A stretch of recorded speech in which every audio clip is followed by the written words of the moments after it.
There is life and light in the actions and in the path of those who are spiritual and who act with compassion. There is truth emanating from those who would do good for others. Fanaticism tends to breed the destruction of truth. Fanaticism tends to destroy honesty and tends to be a destructive force that isolates individuals, so compassion can no longer be demonstrated in an outward way. Fanaticism in religion and fanaticism in politics are one and the same. For people will say to you, religion and politics are separate. But most people do not realize that your religion is what you live.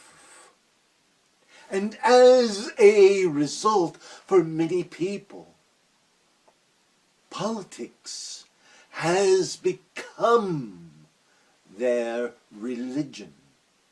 And this is dangerous when fanaticism and idealism takes hold beyond compassion and destroys the ability for compassion.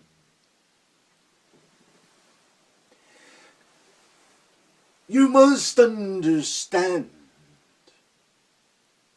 that religion, that spirituality, that the growth in truth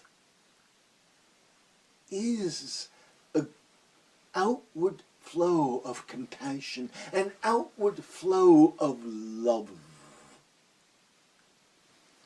It is a solidarity in your faith.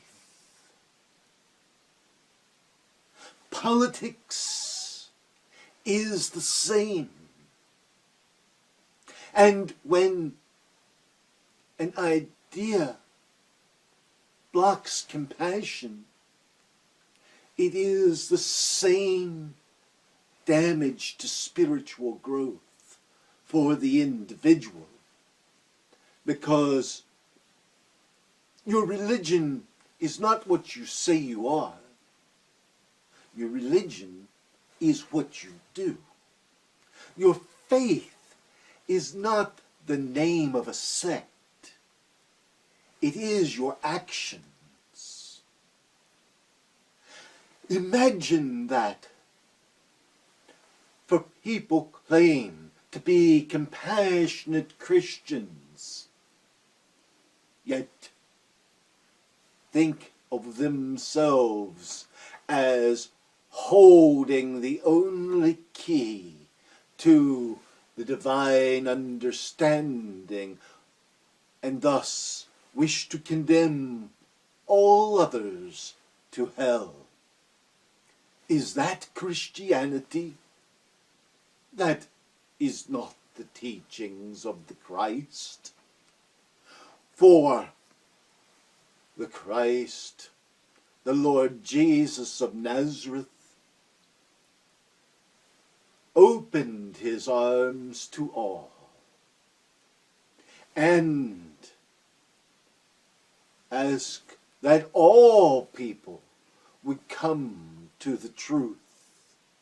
to the light, to the love of God, to the love of the divine. So, suddenly you have countries about the world divided in partisan politics. And the good of the party is placed above the good of the people who are being served. And that is the action that the individual members in the party are taking.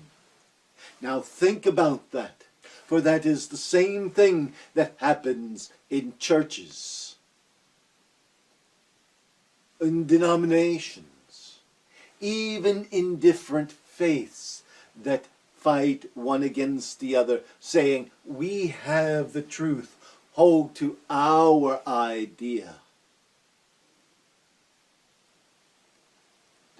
And in grasping for the support of their idea, they lose the compassion for anyone who does not support their idea. So if politics also becomes religion, because your actions are the essence of your faith, then if you lose compassion and allow the idea, the principle, to be more important than the person,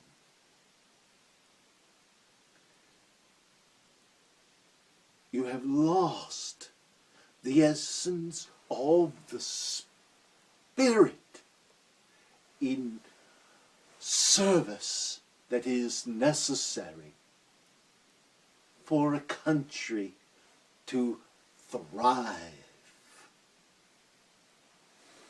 If a religion, if a church loses compassion for the members and motivates only by fear,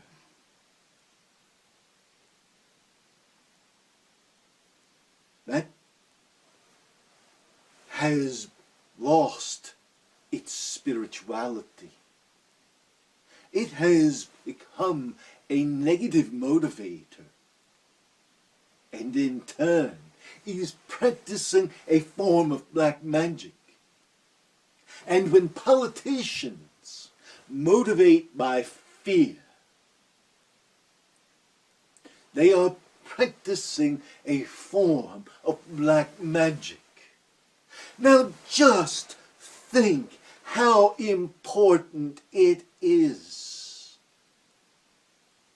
to leave aside fanaticism. Fanatics wanting to fulfill the letter of the law brought an adulterous woman before the Christ.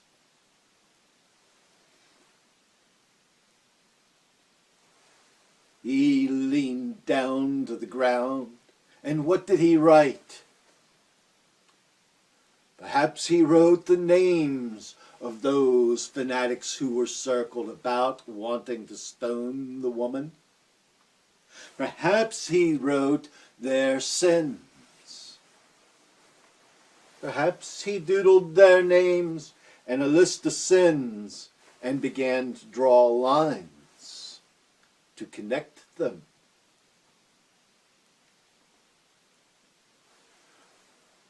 What we know for sure is Jesus chose to give compassion, to give love, to give grace, to give forgiveness.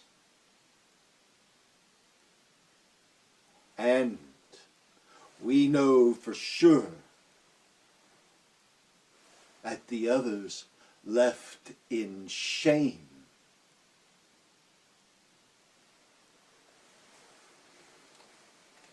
Yet politicians, not realizing that politics often has become their religion,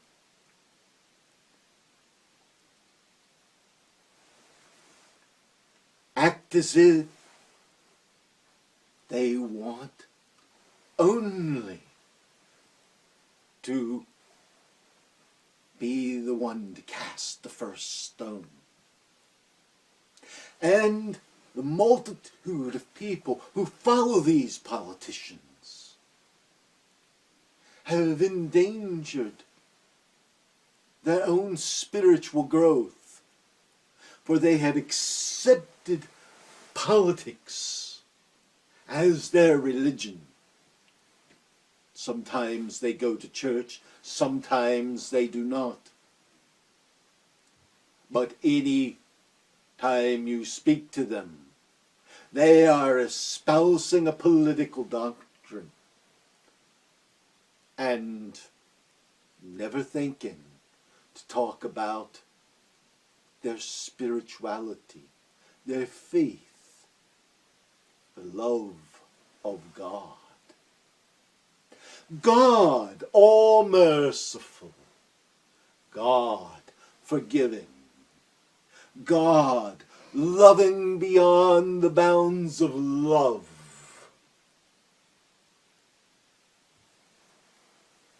How can such love breed fanaticism?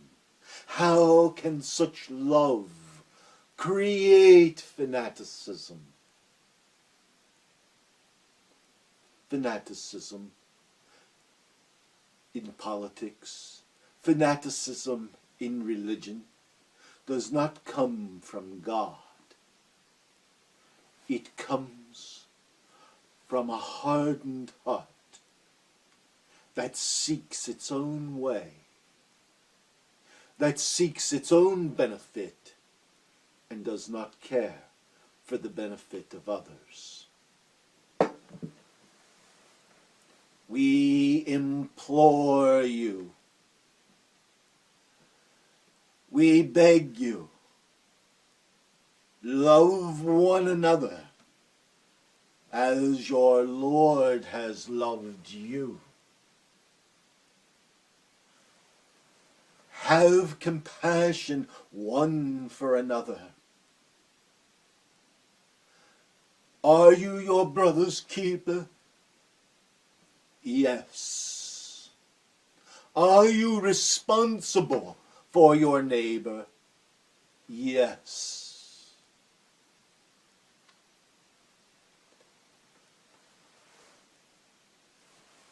If you do not want to accept this responsibility, at least be truthful to yourself and know that you are defying the teachings of love and compassion. There is no place in politics, and there is no place in religion for fanaticism. The time has come in one global world that people must learn to work together in love, in compassion, in truth, and in a very sincere and honest way, not with fingers crossed behind their backs, hoping they will not be caught. For that is but a lie. end. Satan is a liar and the father of lies. And those who choose to lie, politicians or clergymen, your neighbor on the street, or one who supports a political policy mainly for self-gain, well, they are the spiritual children of Satan. We leave you with blessings and with peace. Peace and blessings be with you.